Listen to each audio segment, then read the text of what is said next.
Yeah, I'm good and the team are very well. We have no injury concerns. Everybody full bill of health and excited for tomorrow. Um, yeah. Yeah, we've spoke about it as a group. The level of expectation and favourite tags is there for a reason. Over the last 2 years, our form at home in particular has been outstanding, and that's the reason it's there. And to follow up your point, a lot of the World Cups that certainly I've played in and a couple of guys in the change room have played in, we've gone in with very little expectation and not done that well. And I'd pick this position over any other. It'd mean a huge amount. I think the World Cup alone raises, I suppose, the profile of the game and a platform for every young kid in this country to have a hero or inspiration to pick up a ball or a bat. So to go on and win it, I couldn't imagine what it'd do. I think we'll need to win a trophy at some stage. I think the transformation has been brilliant. I think finding some way of sustaining that and improving it over the course of however long we might see World Cups, 50 over World Cups played, where it might be 10, 20 years, whatever it is. We'd actually like to be at a stage where we're in and around this position right now on a consistent basis. Because when you look at other teams around the world that have consistently competed for World Cups, like Australia and India in particular, they find themselves there all the time, and it's not by fluke. So building on this and moving it forward, a lot of it will have to be driven by the players, but it will have to be backed by the organisation as well. It's difficult to describe them unless you actually hear them say it, but I think there's a lot of belief within the room. We're very confident within our own game, and I think ahead of tomorrow, the first game of any World Cup or first day of an Ashes series always feels different, and that's natural for it to feel different because it will. Accepting that and finding a way of dealing with it on the day is a challenge within itself, but one that we're extremely looking forward to. So in anticipation of that, we just can't wait for tomorrow to come. I wouldn't say we intimidate opposition.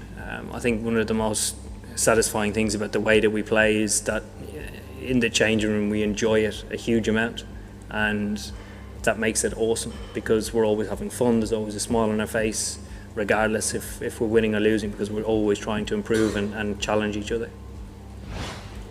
Yeah, I think to best position ourselves for the World Cup, every World Cup there's something that stands out, and it could be that every team is 3 down in the first 10 overs or 4 down or something like that, and we've prepared for that. So finding a way of adapting if that's the scenario in the morning for the 10:30 starts is going to be a challenge that we're going to have to either overcome or just get better at throughout the tournament.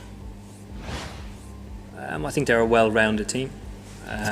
They're always a strong team coming into the tournament. They are very experienced as well. A lot of guys who have been around a long time. So they're just a well-rounded team. It's a strong attack. They've coped with Dale Steyn and previous, series for about a year and a half, I think, and they did a good job of that. The last time they played us at home, Dale Steyn wasn't here, so they have cover. Probably definitely not as a reputable a name as Dale Steyn, but they certainly have cover. Yeah, it's probably one of the strongest sides of my personality. It's something that I use quite a lot,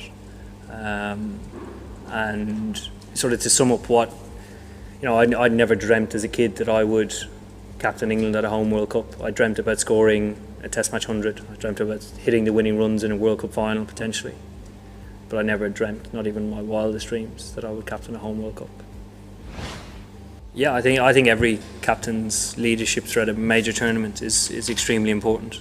If they can do it with performance from the front and then dictate and guide and drive with tactics and things like that throughout the tournament is important. So Faf, is a big player for them. None at all. It's one game at a time. We've never really talked about momentum over the course of such a long tournament because you have actual, we would talk about it if there were games, 3 games in 2 days and then another one 2 days later. I don't think it'll have a huge impact, maybe towards the end of the group stages and into the maybe semi-finals and finals, but I don't see it, being like that early on. I wouldn't say it's now or never. It's just not something that crossed my mind. We've made a huge amount of progress. Cricketing at home is thriving. The women's game is thriving. The impact of that World Cup 2 years ago was amazing. I think the impact of this World Cup can have not as big an impact unless we go a long way, but it will have an impact on everybody. We got knocked out of the '99 World Cup early, but I still remember